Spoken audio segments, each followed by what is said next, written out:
Hey friend, last week we talked about crushing mom guilt and it was so good. And this week we're diving into 6 of the most common lies that moms believe with author Rebekah Hargraves. She wrote a book called The Lies Moms Believe and How the Gospel Refutes Them. I know, sounds so good, right? Well, it is. And Rebekah was so kind. She found me on Instagram and asked to be on the show and share her book, and I was so excited to have her. And then when she found out that next week is our 100th episode, she wanted to contribute a copy of her book and the devotional to be part of our giveaway that we are doing. Which brings me to the next point. Follow me at Java with Jen on Instagram so you can participate in the giveaway where I'm going to be giving away $100 worth of merch and coffee as well as her books to celebrate our 100th episode. This is a good one. I'm super excited. And next week, we're going to party. Let's jump in. Hi, and you're listening to Java with Jen with your host, Jenilee Samuel.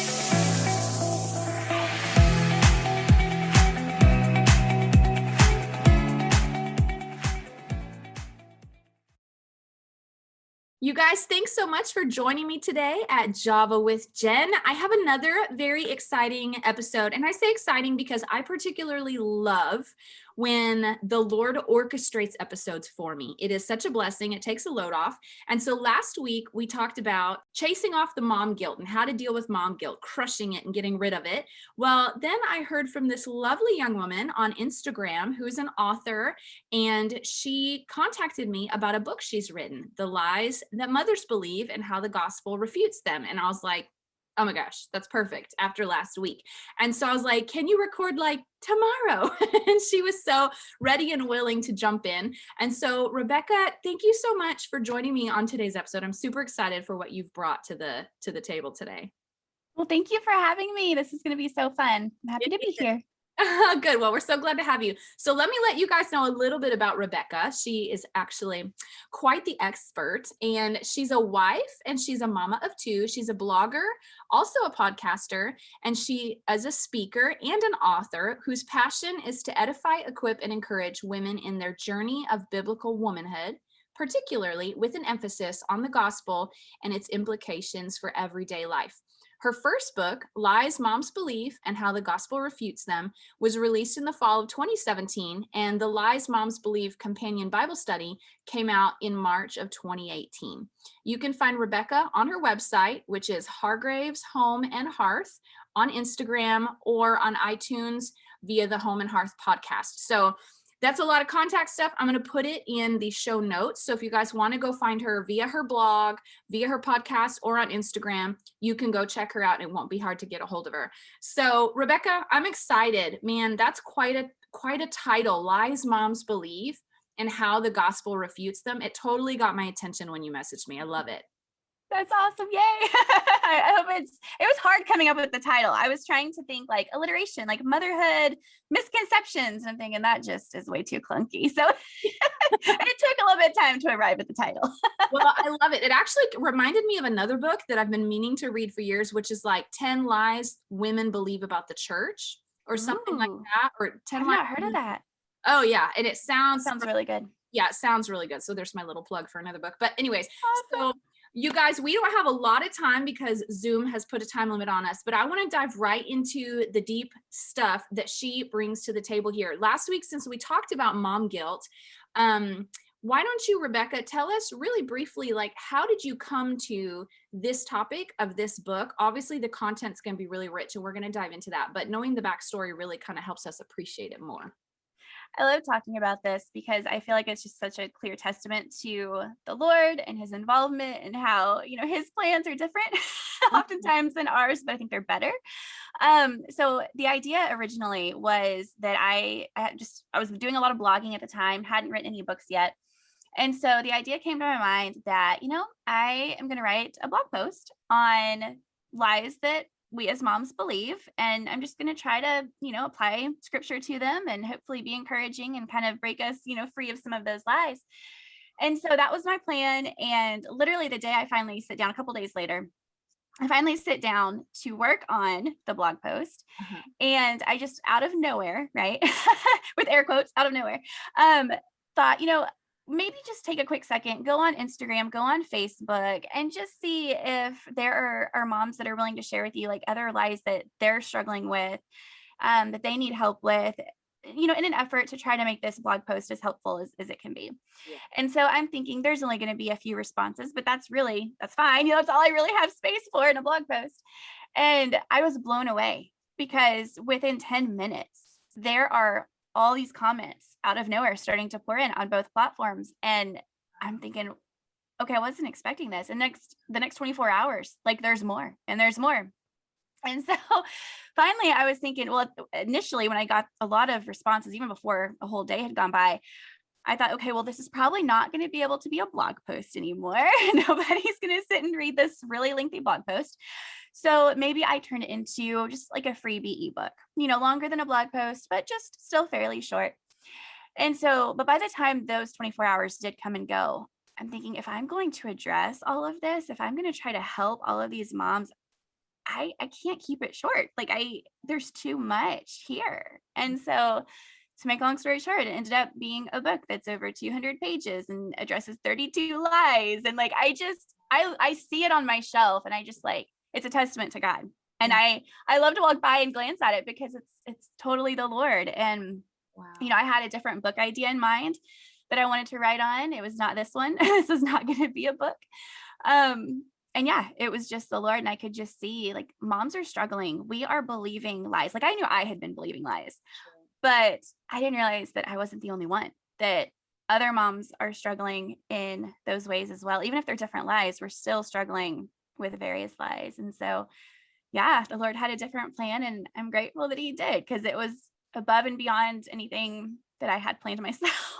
So amazing. Well, I feel like, and I even kind of said it when I was praying for the episode earlier, is that like, the fact that last week I was praying, God, what do I do for the episode? Who do you want to speak to? What should this content be? And he totally coordinated my guest last week and we talked about mom guilt.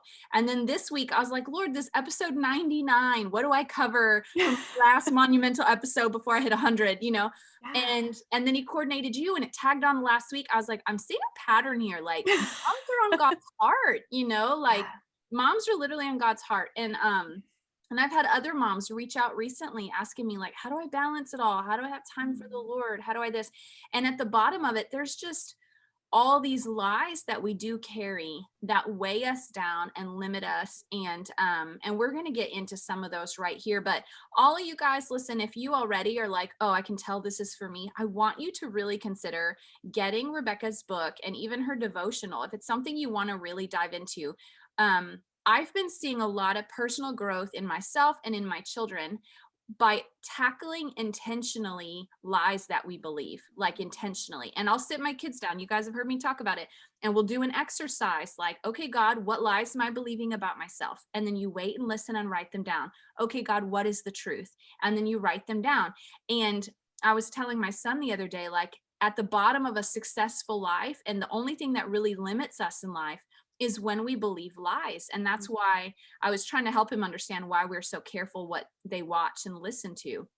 And I was like, buddy, the lies that you can take on from even just a song or just a wrong show can limit your life. And so this topic of identifying lies seems to really be in the air. So let's dive into this first one, which is first lie moms often believe is I have to be a perfect mom. And I think in our heads, we understand, no, of course I'm not going to be perfect, blah, blah, blah. But in our hearts, we feel like we need to be perfect. So speak to that. How do you see that in the gospel? Yeah, I struggled with that so much. I was one of those kids who loved babies, always wanted to be a mom. I nannied every chance I got, nannied for a family up until the day before I had my first child. Oh. I mean, so I was like surrounded by kids all the time, thought that, you know what, this is all I've ever wanted was to be a mom. Like, I'm going to be so good at this. And then I became one myself and was taking care of my own baby and not someone else's. And it hit me, oh my goodness. Like, I thought I was a more patient person. I thought I would enjoy this more. I thought I was just going to be kind and gracious and soft-spoken and fun and, intentional and all the things. And I wasn't. And it hit me hard when I realized that, because I just was convinced I was going to be so good at this.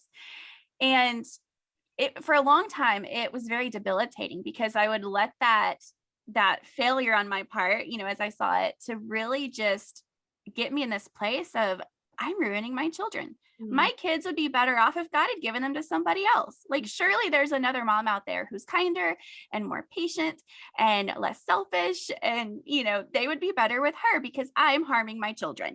Surely I'm harming them forever and ever because I struggle with, impatience or imperfections.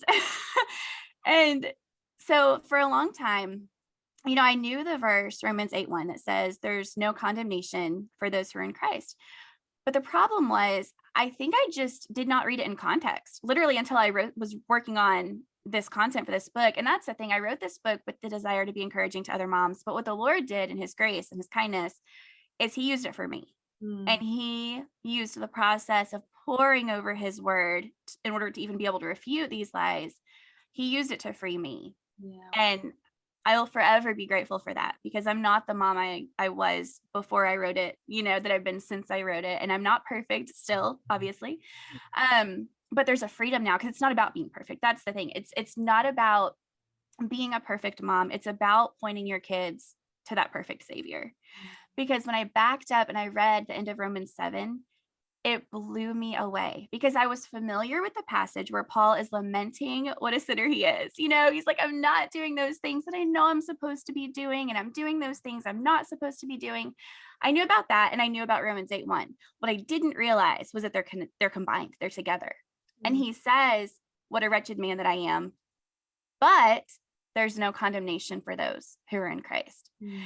And that changed everything for me. I used to think the gospel just applied to my eternity, that it just affected where I would end up, and this in the here and now, I'm just kind of left to my own.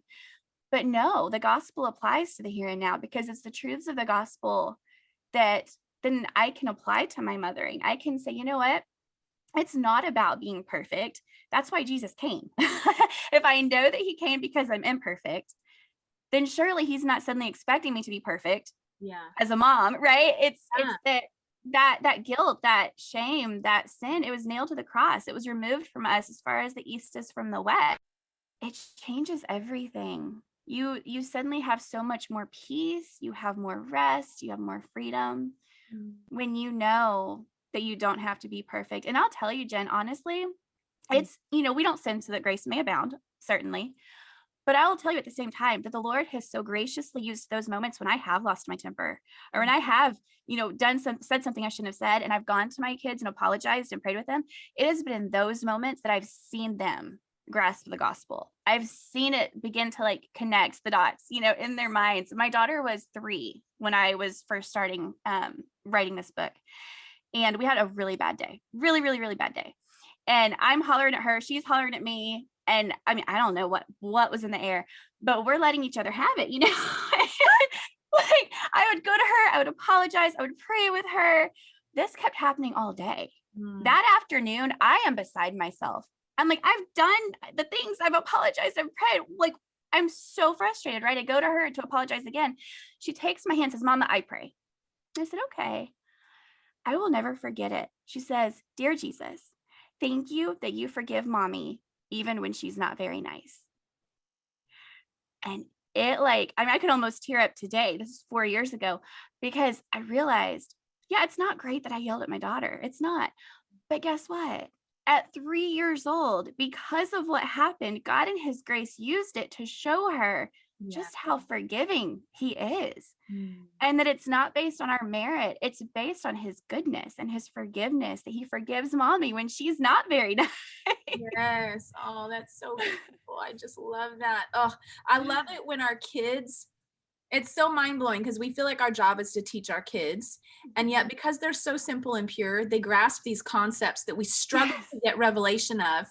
But in those little moments, they're like, here, let me unfold the gospel for you. Right? Exactly. It's like, oh my gosh, the Spirit of God does live in you, doesn't he? It's amazing. Yeah, it's amazing. And, we can tell them all day long that they need Jesus. But I think it's really powerful for them to see us need Jesus. And it's not just, oh, well, you have sin. It's okay. Well, you know what? Mama's not perfect either, but it's okay. Not that we excuse it, but it's okay because, and then the gospel, and yeah, It's powerful. It gives so much hope because we're all going to have those moments, but it gives so much hope to know that the Lord's in those moments and he's redeeming them and he's using them. It's so true. And they need those moments. They need to see Yeah, our imperfections, because a perfect mom is not going to be able to teach their children how to live life. Because the exactly. reality is, you have an imperfect child growing into an imperfect mom. And if they Yeah, never see how you deal with your imperfection, they're never going to know how to deal with theirs, you know? exactly. So that's Exactly. so powerful. Well, I thought it was interesting and worth noting that when you were dealing with that lie of, oh, I need to be a perfect mom, it immediately stacked with other lies. Like, Mm, maybe surely they would have been better with another mom. And, surely there's a better way to do this, and did all these other lies that you listed off. And I think one that it kind of led to was like, I'm responsible for my kid's happiness, yeah. and like, if I'm not a perfect mom, my kid won't be happy because I'm just going to screw them all up. And I remember Right. when I was younger saying, and I had to repent and break the curse that I had spoken over myself, not realizing that I said, I don't want to be a mom because I'll just screw up my kids. Why would Mm, I even think that? You know what I mean? But I think in our insecurity and in our humanity, and in the enemy just trying to see things, he knows that I'm raising world changers. He knows that exactly. all 4 of my kids are anointed to bring the gospel into the earth. And so he was starting from a young age to try to seed into me lies that would chase me off of my calling, right? As a mother. And so speak to that lie that I'm responsible for my child's happiness or how they turn out. Speak to that, because a lot of moms would say, well, of course I'm responsible for that. Well, how is Yeah. that a lie? That can be a very debilitating one, because we think, okay, I'm responsible for how they turn out. How they are as adults is reflective on the job that I did. I clearly dropped the ball if they end up in prison, like we all just have like all these thoughts. And yeah, and so it's something that I mean, my oldest is 7. So I've not, been at this for a super long time, but I have still had those thoughts, even though they're still little. And it's very debilitating sometimes because you think, okay, well, we do have responsibilities. There are, those callings that we have. We're to share God's word as we lay down, as we rise up, as Deuteronomy kind of talks about. We're to raise our children in the nurture and admonition of the Lord, train them in the way they should go. Like we know that we do have some responsibilities. But it took me a while to start to realize I do have responsibilities, but the fruit, the end result, all of that, that's not my responsibility. I'm supposed to be faithful, absolutely, to train them, to share God's word with them. That is absolutely my responsibility. And I need to be careful not to drop the ball on that. There's grace, again, the gospel, but I need to be intentional by God's grace and with his help. But what that results in is not on our shoulders. Yeah. It feels like it, but it's not. I'm reminded of when Paul talks about, he plants the seed, Apollos watered it, but God gave the increase. Yeah. And so I think it applies so well to motherhood because we do need to plant the seed. We need to share God's word with our kids. That's the life-giving word of God. Like that's what they need. But that's planting the seed. That's our responsibility. But then the Lord brings around our church. He brings around friends. He brings around family. He brings around coworkers, whatever it is, as our kids are growing up to water it. And ultimately it's the Lord then that gives the increase. Yeah. And so if we're sharing God's word, we can rest in that. Now, it may be painful to see our kids go down a path that we really don't want them to go down. Yeah. But the Lord's in that. He's with them. Yeah. He's working. And that is not our responsibility. Our responsibility is just to be faithful. And we're going to be imperfect at it. But that's what we're called to. We're not called to be burdened down with the end result.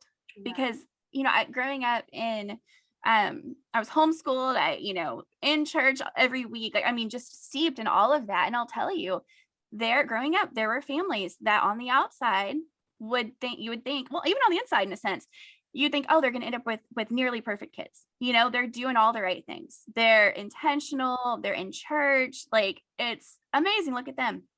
And as those kids and myself got older, there were some that absolutely continued on along that path that you would figure. And there were others that just didn't. And to this day, they're not in church. They do not profess to be believers. They're going down a very different path. But that can't be placed at the feet of their parents because they were sharing God's word with them.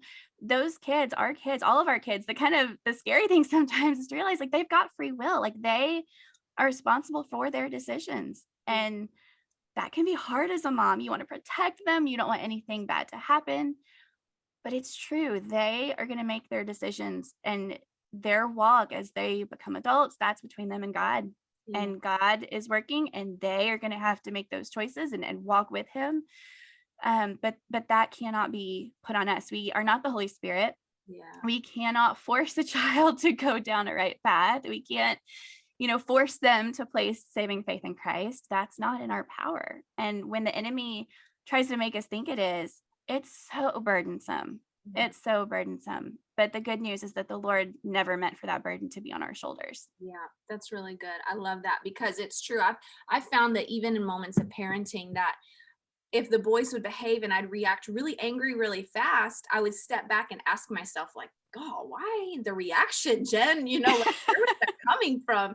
And I realized that moments like that, usually the lie was I was believing deep subconsciously that their behavior is the validation for what kind of mother I was. Yes. And their behavior was like rubbing my failures and my shortcomings in my face. And it antagonized that fear that I was not a good enough mom. Yeah. And so that little subconscious dynamic was at work. And so I had to recognize and let go and realize, okay, Jen, they are literally learning by failure. That's how your kids will learn. They learn not to lie by lying and getting caught and realizing they shouldn't lie, Yes. Learn to behave at school by going to the principal's office and having detention maybe, and we can look at those moments where learning is supposed to be happening and turn it into a label for ourselves or an indictment for ourselves. Like, I was not a good enough mom. And that's not fair. Like, that's part of their journey. They have to go through those moments, and it certainly does not define the kind of mom that we are. And so, but I love too, because as moms and nurturers and caretakers, we can sometimes, especially when we're very much caretakers, can try to get into control, or especially when they're little, we really do control their lives, but as they get older, having to step back and relinquish control and realize, like, I was never really in control of this from the beginning. I had maybe more influence when they were little. As they get older, I have a little less influence, but I'm still an influence, and realizing too, I think in tandem with how we raise them is how we pray for them. Like, I feel like maybe it's because my kids are getting older and I'm realizing they're having to figure things out on their own in some regards, that my prayers are so essential. And I have just a real passionate conviction. I know how to go to heaven, and I know how to hear from the Lord, and I know how to move earth. When I pray, God moves, and he does it pretty quick. And I'm really grateful for that kind of prayer life. And it energizes me to the power of prayer and the responsibility to pray. Because a lot of moms, we put all this pressure on how we raise them, but we forget that your greatest influence, because God's the one who brings the growth, you are still partnering with God through how you pray for your kids. And so it doesn't make you responsible, but it does give you some semblance of still a role to play as they get older. But anyways, I don't want to get off from that lie that we were covering. But okay, so what about this lie? I remember dealing with this when I was a younger mom.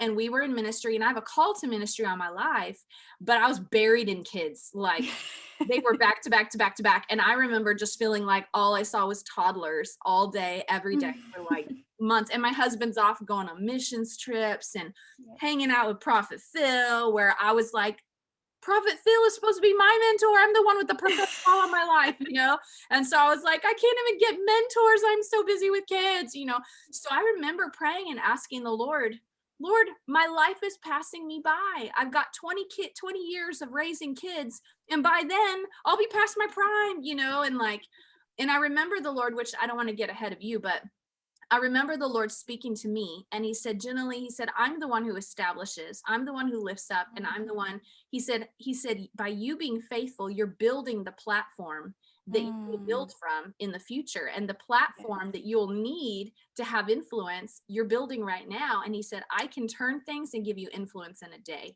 He said, but you need to be faithful with what I've given you.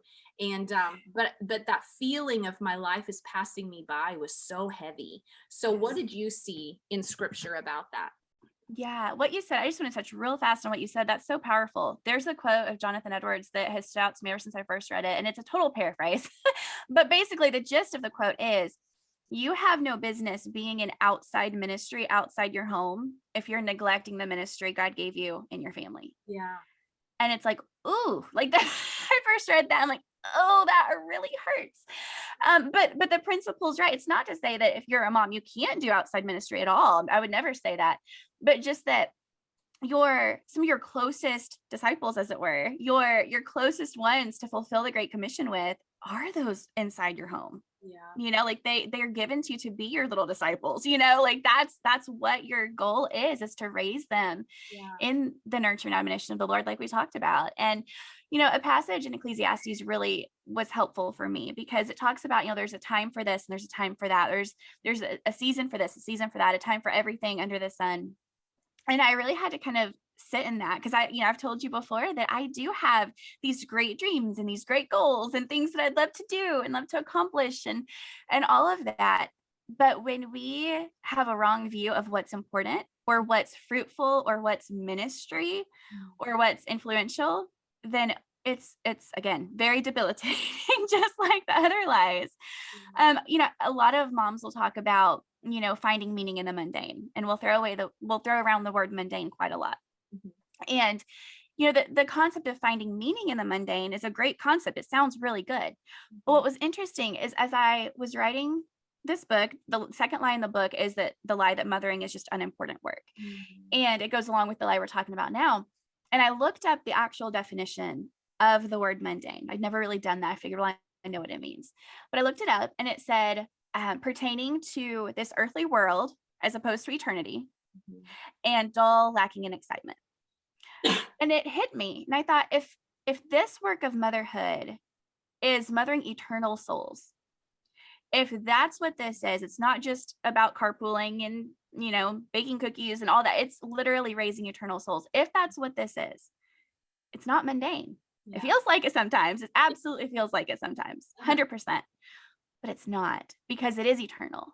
And so if you realize it is eternal, well, even, it's not exciting all the time. That's true. But when you realize what you are working towards, it begins to be a little bit more exciting because you realize the impact of what you're doing. And so I spent a lot of time in the book talking about how, even things like cleaning the toilets, right? Or my least favorite, cleaning the bathtub. I don't know why that's my least favorite. It just is. But I don't know what it is with that. But, even things like that, like I just was really, for my own sake too, but in the book was talking about how, even things like that are actually meaningful, not just because, we kind of need to have a clean bathroom, but providing that clean, that home, that, that welcoming, hygienic, like hospitable place that provides us, not that we have to have perfect Pinterest homes, but that provides us with this opportunity to not only practice hospitality with guests that come in, which that's a whole other ministry that is truly impactful, but we are providing that for our kids too. And every little bit of the work that we do in the home then leads to the work we do outside the home. And it leads to the work our kids are going to do one day. Like it really is impactful. And, I think a lot of it comes down to, sometimes moms are told, oh, well, theology isn't for moms. Because we think of theology as like this heady, like scholarly professor type content, right? And we're like, well, we're moms, whatever. But no, really, it's very relevant. It's very applicable because it's knowing the character of God helps with things like this. If you think your life is passing you by, then dial it back a little bit. Okay, if I believe that my life is passing me by, what do I believe about God? And what you might start to realize is you're believing that God's allowing your life to pass you by, that maybe God's plans aren't all that good. Maybe he dropped the ball somewhere along the way. Maybe he's forgotten about you. Maybe the woman you follow on Instagram who's on that big platform tonight, God remembered her, but God's forgotten about you. So it seems like just, my life's passed me Back by. again. But yeah, but it really goes back to, well, what are you believing about God? What do you know about the character of God? Is he good? Is he good for you? Yeah. Does he only do good? You know, and those things that are absolutely theology, they become really, really relevant to those day-to-day struggles, because you realize, okay, if God's good, if he's sovereign, if he has a plan and it's a good plan, then it is impossible for my life in this season to be a waste. It's impossible that my actual life is passing me by, because it's this life in this season, whatever this season looks like. Mhm. This is the life God has for me right now. And there has to be a reason and a purpose, because our God has a reason and a purpose for everything. Yes. And that's helped a lot. It obviously, you know, it can still be difficult when you do kind of feel that way, but it's helpful to truly know the character of God and the heart of God for you. Yeah, that's so good. That's so good. I love it. I'm like, as I'm listening to you talk, I'm like, ooh, that'd be a good soundbite to put on Instagram. But the one about kids are a nuisance, I see that perpetuated in our entertainment. You know, the just car commercials. You see a car commercial and they don't paint children as a blessing from the Lord. They paint them as these chaotic little hellions. Yes. And that mindset perpetrates all of our mentalities, because people are like, oh God, I don't want to have kids. There's just this thing that's been created in our minds, perpetuated, by our culture. That, because I think we've all dealt with that lie. Oh, absolutely. You know, and like I said, growing up, I only ever wanted to be a mom, but I have absolutely heard words come out of my mouth. You're interrupting me, you know, and you need to not, like, this is important. I need to focus on this. And granted, there are tasks we have to get done. Absolutely. I'm not saying anything against that. That's true. But I also know when I'm inappropriate, right? I know when the task that I think they're interrupting me in really is not as important as pouring into them. Like, we can know the difference, I think. So I've absolutely struggled with it quite a bit over the years. And it was really impactful. First of all, obviously, like you said, you know, scripture makes it very clear that children are a blessing. They're a reward. It's interesting to me, Psalm 127, where that comes from, it then says, happy is the one who has his quiver full of them. Happy, not overwhelmed and frustrated and annoyed and burdened and, you know, mistreated and all the things. Like, no, he's happy. They're happy. They know they're a blessing from God that are going to go out there and further the kingdom. Like, that's exciting. We're furthering the kingdom by having this child, you know, and there are other ways you can further the kingdom, obviously, as well. But just to say, like, children are truly a blessing. And so that was a very impactful passage for me. Also, just studying the heart of Christ. I mean, it was convicting to me to study the times that, you know, he would be in the middle of ministry, right? We want the public ministry. He's in the middle of public ministry, and children would be brought to him. And the disciples, I would be the disciples, right? The disciples, don't take them to him. He's busy. He's doing important work. Don't bother him. Move them over here. Yeah. But Jesus rebuked the disciples. He rebuked my kind of attitude. Yeah. And said, no, let the little ones come to me. He would stop that impactful, important ministry that he was doing that truly was important. He would stop that, and he would bring them onto his lap. He would pat them on the back. He'd, you know, whatever it was that he did, he'd speak life into them. He'd encourage them. He'd listen to them. That's really powerful. He'd listen to them. He'd give them time. And I found too often that I was not reflecting the heart of Christ. I was reflecting the disciples. Mm-hmm. And that convicted me that the Lord never viewed them as a nuisance and an interruption. Now, you know, is it stretching? Is it sanctifying? Is it hard to be, quote, interrupted? I mean, is it frustrating? All of those things, 100%. Yeah. But that doesn't mean that they're a nuisance. Yeah. It doesn't mean that they're actually an interruption from that most important, you know, stuff you're trying to do. Like, it's all important work. Yeah. But these kids are important too. They're eternal. Yeah. And that whole kind of that picture of their eternal souls, they're a blessing. Jesus responded to them this way. That, it's convicting, like I said, but it also can help reorient your thinking. And it can give you hope, I think, too, because I have struggled. I'm a very to-do list oriented person. And if I get interrupted from some of those tasks, I can be really down on myself. I can be really frustrated. I can be angry. But if I take the time to take those thoughts captive and I remember the heart of Christ, I remember how the word presents children, then I can rest in the fact that, you know what? Yeah, I'm not getting these tasks done right at this very moment. But two things. One, if they actually need to get done, God will give me the time for that. Yeah. He's sovereign over the time. He can expand the time if he wants to. I've seen him do it. Mm-hmm. He will give me time for that task. But also, if I am willing to put the pause on that task, if possible, you know, some things aren't, but if I can put the pause on that and I can pour into my children in this moment instead, even though it feels a little less productive, even though it feels a little bit less like I'm actually accomplishing something, I can rest knowing that if this is what God has for me in this moment, he knows something I don't know. Yeah. He has the big picture perspective. He knows that little seed that I'm going to plant right now, when I might be really frustrated about it on the inside, he's going to use it and he has a plan for it. Yeah, and it helps you to rest a little bit more. Yeah, that's so good, man. I love it. I know I'm thinking through all kinds of scenarios in my head where I definitely was like, oh my gosh, you guys are interrupting me. And yes. I did have to learn, like, okay, in some regard, there is a place for boundaries and teaching courtesy, you know, and things like that. But I love what you're saying. And there was a passage that when the Lord was dealing with my heart about kids, because I had kids, 3 of my 4 were surprises. And I had a life plan and their timing did not fit my life plan. So I had to really repent of this attitude, especially with my first one, of like, you came out of nowhere.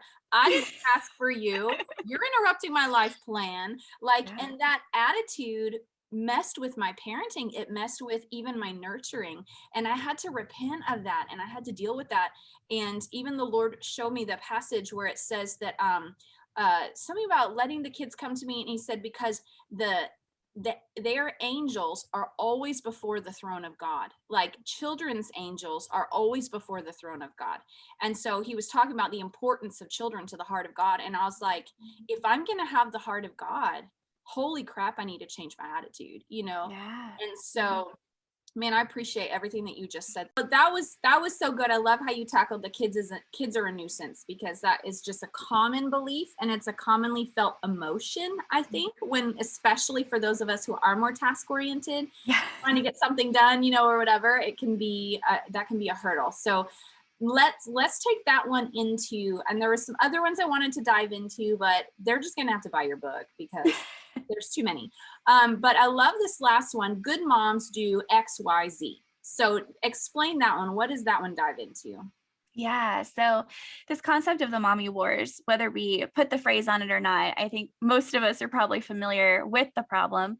You know, this idea that good moms do XYZ, like good moms breastfeed, good moms formula feed, good moms homeschool, good moms public school. You know, like there's one right method for everything from feeding to education to discipline to what clothes they wear. I mean, just everything. People have come up with rules for all of it.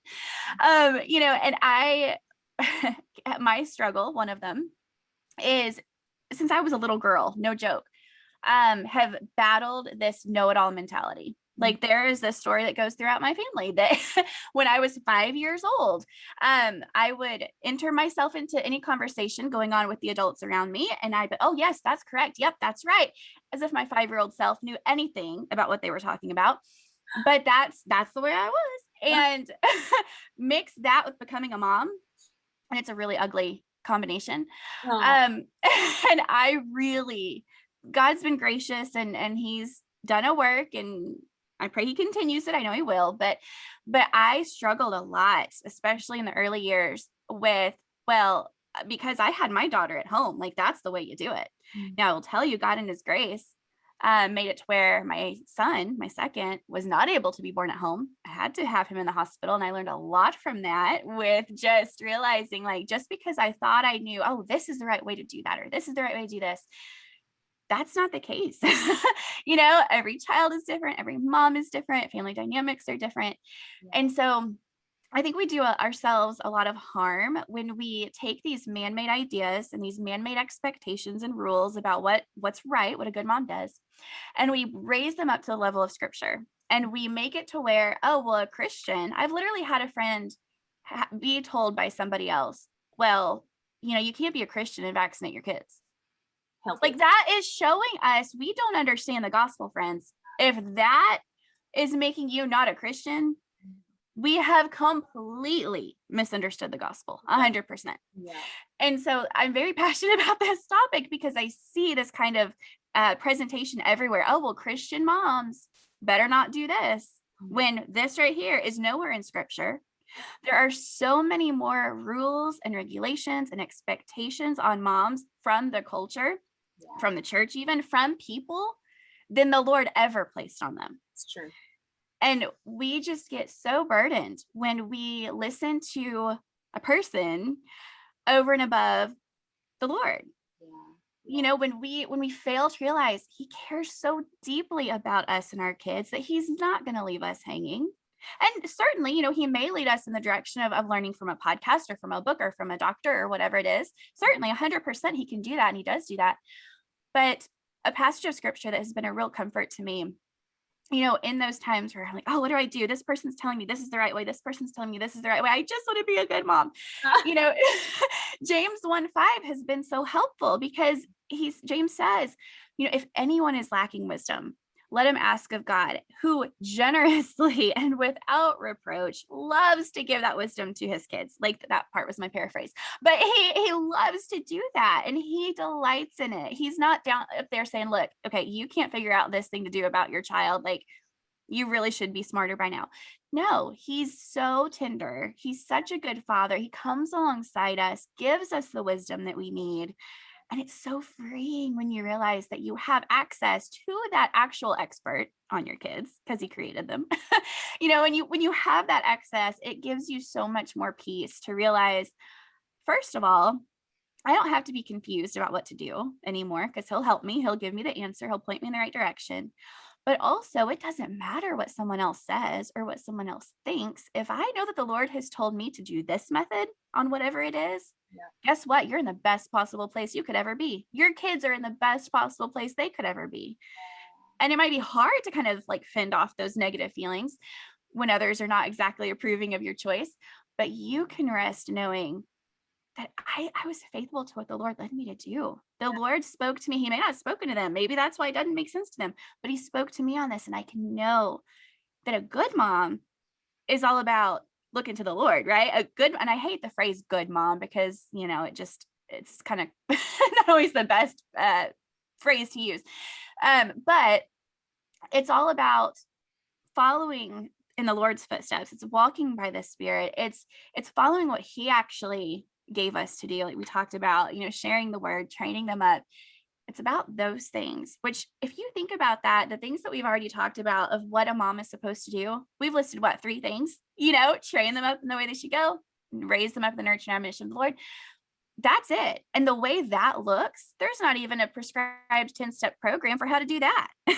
Right. You know, like he provides us with so much freedom, so much personal direction when we're willing to go to him for it. That is better than what anybody else could say or think. Even the most helpful people, they don't know our kids like he does.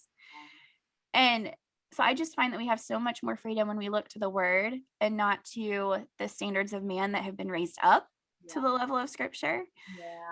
Because boy, otherwise you can never meet all the expectations. You can never do everything right in the eyes of people. It's true.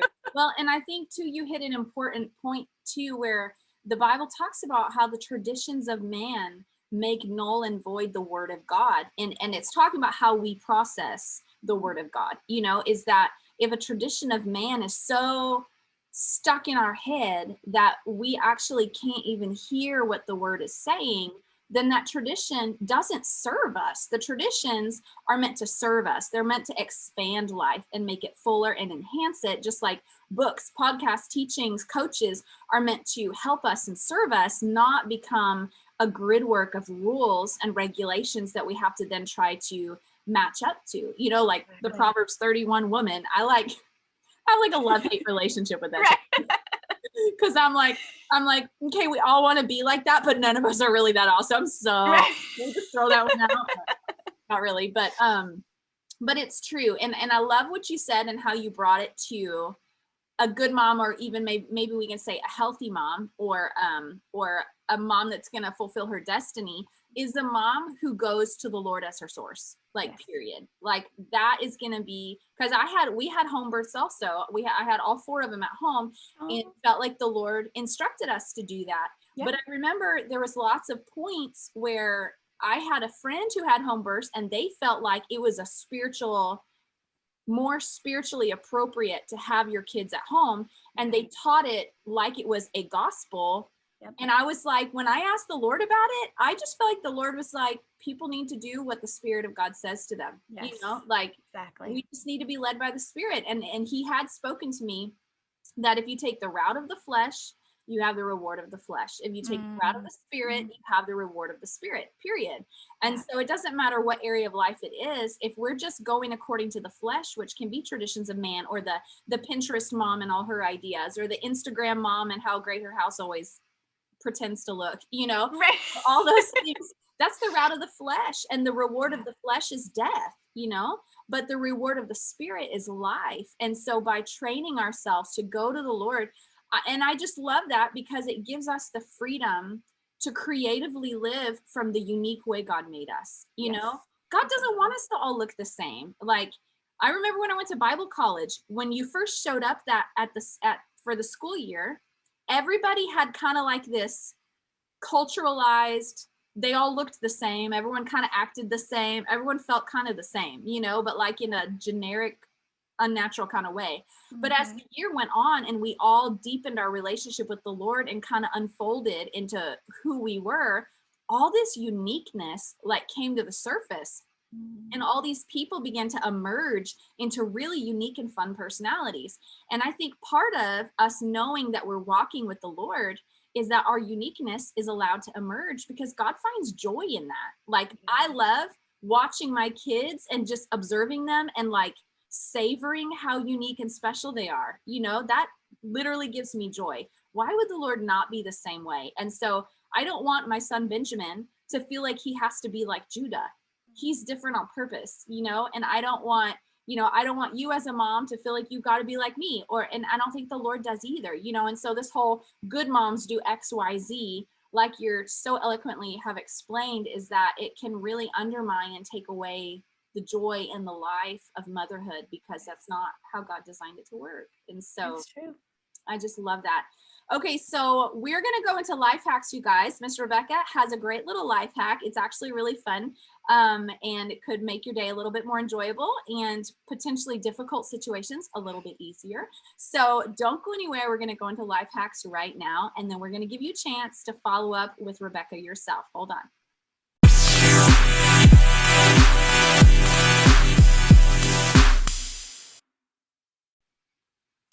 Okay, so Rebekah, give us this life hack. You shared it with me earlier, and let's hear the goodness here. Yes, so I want to give credit where credit is due. For anyone who's familiar, this came from Sally Clarkson, who has mentored me very much through her content about motherhood. But she made the point that, when you're raising kids and either they're little or they're old, this applies whatever age, and you just need to have what might be a difficult conversation, or you just want to have a conversation, any conversation, whatever it is, a conversation needs to be had, or you want a conversation to be had. One thing that she has found super helpful is to just add food to the mix. And so, you can make cookies with your kids and sit down and have this plate of cookies and chat over that. You can buy cookies at the store, whatever the food is. What I found is that when you do add food to the mix, and you make it exciting. We have this treat, let's sit and chat as we enjoy this treat. It takes the pressure off. It kind of calms everybody down. If you have a very active little guy like I do, who's 5 and he wants to be everywhere all the time, just doing everything, he can kind of, sit down and focus a little bit better if there's food. So I just find that, like, if you want to have those conversations, it's so helpful to just throw a little bit of some snack of some sort in the mix, and it really does help to lead to some fruitful conversations. That's so smart. I was telling her when she explained, I was telling Rebekah when she explained this earlier, that I was like, oh, I can go nerd on you right now and explain why that works. And so I'll tell you guys as well, because I just think it's fascinating. So when you share food with somebody, you share a meal with them, it causes an oxytocin release in the brain, which oxytocin is the hormone. You experience oxytocin when you're breastfeeding, or when you hug someone, or when you say, I love you. It creates a bonded experience with that person. and feelings of like connectedness. And so when you share food with someone, your brain says, hey, we're connecting. This is a good moment. And then if you are the one who made the food, you actually get a higher release of oxytocin, which is kind of cool how God rewards us for serving, right? Yes. And so I love it. So I think it naturally brings the defenses down and opens their hearts up in a totally subliminal, subconscious way that God just built us for. And I think it's so great when he builds those life hacks in. Yes, exactly. Our nature. And so that's amazing. That's such a great life hack. Listen, when the kids were little, I don't know if you've ever done this, maybe you have. And I would have to go get groceries, and I had like a 2-year-old, a 4-year-old, and a 6-year-old, right? And so I would go during lunchtime, and we'd go to Walmart, and I would get one of those cups of popcorn chicken. And in the cart, and I would hand out popcorn chicken so they'd be busy eating while I was getting groceries. Brilliant. Oh my God. That is so smart. It saved me so, because if I fed them ahead of time thinking, oh, then they won't be cranky, well, then they were just energetic and distracted, and then they wanted to go and do everything. And I was like, whoa, that's not good. So like feeding them while shopping was a really great. That's so smart. Yeah. Yes. Okay. So thank you so much, Rebekah, for coming on my show today and sharing all of your knowledge. Listen, you guys, go get Rebekah's book. It is called Lies Moms Believe and How the Gospel Refutes Them. I'm guessing it's available on Amazon. It is, yes. Okay. And then if you want to dig deeper and take this into your quiet time and really let the Lord maybe revolutionize your heart like he did Rebekah's as she was studying into the word about it, get the companion Bible study that goes with the book, or maybe do one or the other, or do both, or however you want to do it. And then don't forget, you guys, go check out Rebekah on Instagram at Rebekah Hargraves. That's with a K and 2 H's, RebekahHargraves, as if anyone's going to memorize that. And look in the show notes. I put it down there. And then go check out her podcast also. It's called the Home and Hearth Podcast. And so you can continue to glean from Rebekah's wisdom. Rebekah, thank you so much for coming on the show. Thank you so much for having me. I really enjoyed it.